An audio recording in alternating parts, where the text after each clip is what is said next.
Hi friends, എന്തൊക്കെയുണ്ട് വിശേഷം? അപ്പം SNJ ഫാമിലി വ്ളോഗ്സിൻ്റെ പുതിയൊരു വീഡിയോയിലേക്ക് എല്ലാവർക്കും സ്വാഗതം. ഇന്ന് നമുക്കൊരു ആലു കുൽച്ച ഉണ്ടാക്കിയാലോ? അപ്പോൾ നമ്മുടെ ആലു പൊറോട്ടയുടെ വേറൊരു വേർഷനായിട്ട് വരും, പക്ഷേ അത് നമ്മൾ ഗോതമ്പ് പൊടി കൊണ്ടാണല്ലേ ചെയ്യുന്നത്. ഇത് പക്ഷേ നമ്മൾ മൈദ കൊണ്ടാട്ടോ ചെയ്യുന്നത്. അപ്പോൾ ഇതിന് വേണ്ട കൂട്ടെന്ന് പറഞ്ഞു കഴിഞ്ഞാൽ മൈദയിലേക്ക് പൊടിച്ച പഞ്ചസാര, അതിനുശേഷം കുറച്ച് തൈര്, ആ തൈരിലേക്ക് ഒരു സ്പൂൺ ബേക്കിംഗ് സോഡ, ഒരു 1/4 ടീസ്പൂൺ ബേക്കിംഗ് പൗഡർ, കുറച്ച് ഉപ്പ്, ഒരു ടേബിൾ സ്പൂൺ എണ്ണ ചേർത്തിട്ട് നല്ല വൃത്തിക്ക് കുഴച്ച് അതൊരു സൈഡിലേക്ക് മാറ്റി വെക്കും. ഒരു 10-15 മിനിറ്റ് വെക്കും. അപ്പം വെക്കുമ്പോഴത്തേന് കുറച്ച് എണ്ണ മുകളിൽ തടവിയിട്ട് വേണം അത് അടച്ചു വെക്കണം, അല്ലെങ്കിൽ അത് ഉണങ്ങിപ്പോവും കേട്ടല്ലോ. അതിന് ശേഷം നമുക്കിതിനകത്ത് സ്റ്റഫ് ചെയ്ത് വെക്കാൻ വേണ്ടി ഒരു കൂട്ടുണ്ടാക്കണം.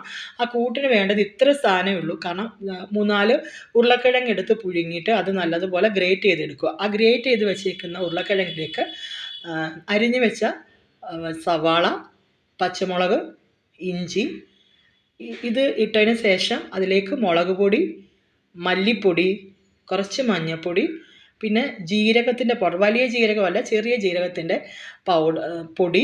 അതിന് ശേഷം പിന്നെ മെയിനായിട്ട് ഇതിന് ചേർക്കേണ്ടതെന്ന് പറഞ്ഞാൽ ആംചൂർ പൗഡർ ആട്ടോ.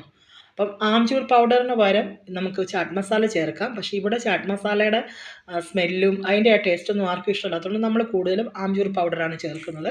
ഈ ആംചൂർ പൗഡർ എന്ന് വെച്ചാൽ വേറെ ഒന്നും അല്ല കേട്ടോ, നമ്മുടെ നാട്ടിലെ മാങ്ങാപ്പൊടിയാണ്. പിന്നെ അതിന് ശേഷം കുറച്ച് ഉപ്പും ഇട്ടിട്ട് നല്ലതുപോലെ കുഴച്ച് ആ മിക്സ് മാറ്റി വെക്കുക. അതിനുശേഷം പരത്തി വെച്ചിരിക്കുന്ന നമ്മുടെ മൈദ കൂട്ടിൽ നിന്നും ഓരോന്നും ബോളുകളായിട്ട് എടുത്തൊന്ന് പരത്തി ഈ ആലുവിൻ്റെ കൂട്ടിൽ നിന്ന് കുറച്ച് അതിലേക്ക് എടുത്ത് വെച്ച് നല്ല ഉരുളകളാക്കി പരത്തി അതിൻ്റെ ശേഷം അതിൻ്റെ മുകളിൽ കൈ കൊണ്ട് വെള്ളം കൊണ്ടൊന്ന് തൊട്ട് നനച്ചിട്ട് അതിൻ്റെ പുറത്ത് കുറച്ച് എള്ളും കുറച്ച് മല്ലിയിലയും വിതറിയിട്ട് നമ്മൾ നേരെ പാനിൽ ചുട്ടെടുക്കണം. അപ്പോൾ പാനിൽ ചുട്ടെടുക്കുക എന്ന് പറയുമ്പോഴത്തേന് പാനിനകത്ത് കുറച്ച് വെള്ളം ഒഴിക്കണം. ഒരുപാട് വെള്ളം ഒഴിക്കരുത്, ഒരു 3-4 സ്പൂൺ വെള്ളം ഒഴിക്കുക. നല്ല തിളയ്ക്കുക. ആ വെള്ളത്തിലേക്ക് വേണം നമ്മൾ ഈ കുൽച്ച ഇട്ട് കൊടുക്കേണ്ടത്. അതിന് ശേഷം കുറച്ച് നേരം അടച്ച് വെച്ച് കഴിഞ്ഞിട്ട് തുറന്ന് നോക്കുമ്പോൾ നമ്മൾ കറക്റ്റായിട്ട് ആ മാവ് കുഴച്ചിട്ടുണ്ടെന്നുണ്ടെങ്കിൽ തീർച്ചയായിട്ടും ആ കുൽച്ചയെല്ലാം നല്ല രീതിയിൽ പൊങ്ങി വരും.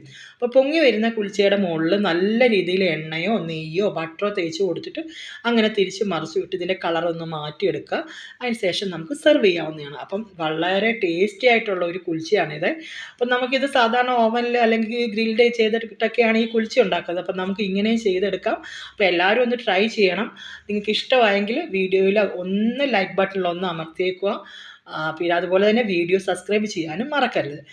അപ്പം നമുക്ക് വീണ്ടും വേറൊരു വീഡിയോയുമായിട്ട് കാണാം. അപ്പോൾ ഇതാണ് നമ്മുടെ ആലു കുൽച്ച. സബ്ജിയുടെ കൂടെ, അതായത് കറിയുടെ കൂടെ ഇത് കഴിക്കാം, അല്ലാതെ ഇങ്ങനെ തന്നെ കഴിക്കാനും കുട്ടികൾക്ക് ടിഫിനായിട്ട് കൊടുത്തു വിടാനൊക്കെ ഏറ്റവും വളരെ നല്ലൊരു റെസിപ്പിയാണ്. അപ്പോൾ ഓക്കെ, ബൈ.